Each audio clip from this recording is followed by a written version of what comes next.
Welcome to the PTA Real Estate Podcast. I'm your host, John Caligiuri, accompanied by my co-host, Nick Kelling. Nick, how you doing tonight? Howdy.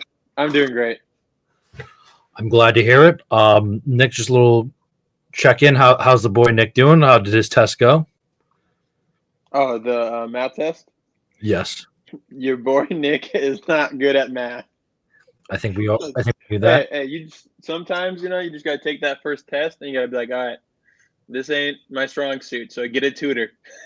Get a tutor. It's the only way you're gonna pass sometimes. I'm in that same hustle right now in accounting. Yeah, accounting stuff. It's tough. Damn double entry accounting. Yes, accounts receivable, accounts payables, Yep. T charts as well. For all the accounting people out there, shout out. So, the main point I just want to get into, we're going to do a new segment on the episode for our Tuesday episodes. We're going to review some terms because what we'd like to do, the main purpose of this podcast is to inform and entertain. So hopefully we've been entertaining. Now let's do some informing. So one of the terms is capital. Capital often refers to money, but it can also be used to refer to everything your business uses to function, i.e. equipment, vehicles, building, and land. So for all those people out there, if you're listening to other business podcasts or if you listen to our interviews, when someone refers to capital, it's basically what's under the business. So if you have equity in your home, that is technically capital. If you have like an investment property and you use the equity to use as a down payment as your next property, then that would be capital. Nick, what are your thoughts on that? Would stocks also be capital? I do not believe so. You can take out loans against your stocks, and that would turn into capital, but they're not liquid. Oh, yes. Yep. Because for everyone who's out there, if you own a stock and if you want to sell that stock, you're going to pay a lot of tax on there. Unless you hold it for a year or longer, and then becomes a long-term investment. Yes, but you're still going to have to pay capital gains tax on there. Yeah. And then again, but it's less than if it's short-term. I'm not a financial advisor. If you're looking for tax information, please go seek out an accountant or a tax consultant. Do you have anything else you want to offer up on capital? What is your experience with capital? So I know your dad owns a business. Like, do you recall first hearing about that term? I guess when I started hearing about capital, it would be in my real estate classes and talking to people who are wanting to get approved for a loan, if it's their investment property or just buying a house. If they have some capital, you can probably get approved for more because you can take out a loan on that asset. Awesome. And then I want to go to another business term called fixed costs. Fixed costs are costs you must pay whether your business is doing well or not. Expenses such as utilities, rent, employee salaries are all considered fixed costs.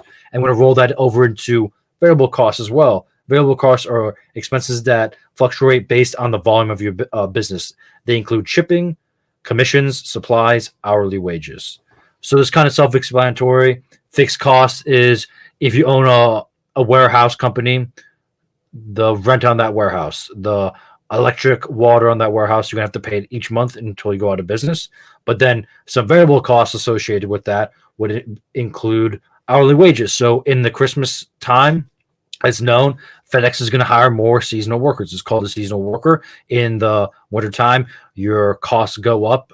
Your variable costs go up to the fact you have to hire more people shipping out people's Christmas presents. Next, what are your thoughts on those? What are your experiences and stuff like that with fixed and variable costs? Yeah, I think if you're going to start any kind of business or if it's a rental property, a realtor like myself, you're definitely going to have those fixed costs like your dues that you have to pay. And then I definitely have a lot of variable costs when it comes to running ads and stuff like that. And then continuing down the business term sheet, gross and net profits. So gross refers to the total amount or quality before deductions and expenses, and the net refers to amount of quantity after deductions and expenses. So easy way to break down. If someone is on here talking about how much money they made in real estate, and they say they gross $100,000, but they net 500,000, net $50,000. Well, then they brought in $100,000. That's the net, but the gross is how much they took home from their pocket. So that's the difference between net and gross income. Nick, do you have any thoughts or opinions on that? Example, Yeah. please. So when someone comes to you, John, and try to get a loan, do you guys look at the gross or the net income? So it's actually we take both. So for a credit card, we do gross, but for if you want to do a line of credit or a any like kind of like real harder credit inquiry, then we do net. Oh, okay. I know when I was selling cars, we would only look at the gross and send those over to the bank, and they're only looking at the gross when you're buying a car. Okay, yes, I think I wouldn't want to say car is the low level, but like there's definitely tiers to it. So if you're doing like personal loans, you look at net. Business loans, you look at net, and you kind of go from there. Going into that, that's kind of some business terms. So if you can use those in your everyday discussion, get better at that. If you're talking to someone, say you're going to go get your first mortgage and go purchase a home, and someone's throwing around terms, at least you have a little bit more in your back pocket. Let's roll the clip, Nick.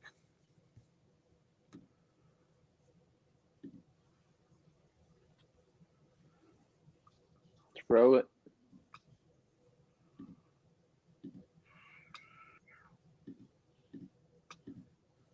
I clicked on it.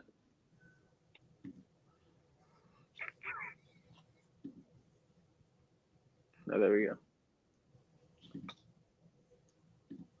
I apologize for the technical difficulties. We're pulling up the clip now.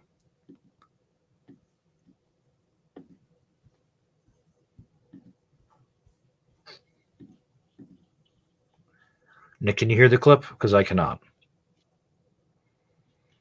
It's loading for me. Okay, there we go. There's no income tax in America until the Civil War. No, there we go. An emergency one Lincoln pushed. After the Civil War, it's repealed. 1892, they try to have a peacetime income tax declared unconstitutional. Woodrow Wilson pushes through the income tax, the 16th Amendment in 1913. It's a 1% tax on the top 1% richest people in the country. It's not to tax the people, it's to go after those robber barons. Yeah. The Rockefellers, Carnegies, J. Paul Getty's, the Astors. Okay, I'm done with that clip. It's not working.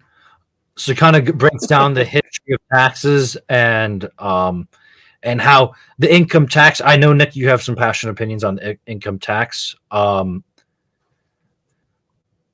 I just lost my video there, but still got audio. Yeah, I feel like that we shouldn't have an income tax. I know in the state of Texas we don't have a income tax. Florida doesn't have an income tax. There's a lot of states that don't have income tax. I would say there's a lot of people talking right now and getting the government with a fixed income tax where it's just, I think, 5% for everyone. So that's going to pretty much the lowest tier of income tax right now is 5%. So like myself and a bunch of other people that we know, their income tax is going to stay about the same, but then it's going to help a lot of the people that are running businesses. They might pay a little bit more income tax right now. It's going to lower their income tax, and it's going to keep the original idea of what income tax is supposed to be, is 1% on the top 1%. It is never meant to be this whole thing where everyone pays income tax. It was just meant to be the extremely wealthy pay a little bit. No, I completely agree. I think the more taxation stunts the growth of the economy, especially nowadays with inflation being so high. I think the less taxes, the better.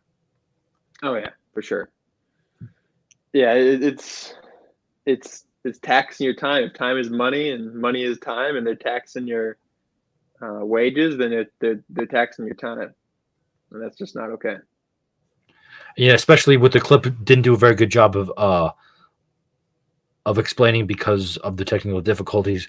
Basically, the income tax wasn't something that we got off the rip. It was instituted after wars, and many politicians shoved it through. It's kind of funny how we started by throwing tea in the harbor at Boston because of all the taxes, and now each dollar that you receive is taxed like 12 times. So Yeah. it's funny how, as the government expanded, our taxes have expanded as well. It's funny how that works. Yeah. Learning about the whiskey rebellion is when George Washington put this first tax on something when he was president, and they rebelled about and it was on whiskey. And it was just a tax on whiskey. There was no other tax in the United States at that moment, and they rebelled. And now, yeah, we buy a thing of whiskey, and that money that we paid with has been taxed 12 times, 12 different ways. Yeah, it's horrible. That's why retirement assets such as the Roth that can defer taxable income are so beneficial in today's society. Oh yeah. So, Nick, do you have And any? it's so easy to set one up. Most certainly. If you guys do have any questions about setting one up, please go down to your local branch and they can assist you with that. Please make it a PNC Bank as well. Okay, Nick, you have anything else you want to add? No, I really like the definitions and rolling that clip. Awesome. Thank you guys so much for listening. God bless and have a good rest of your day. God bless you.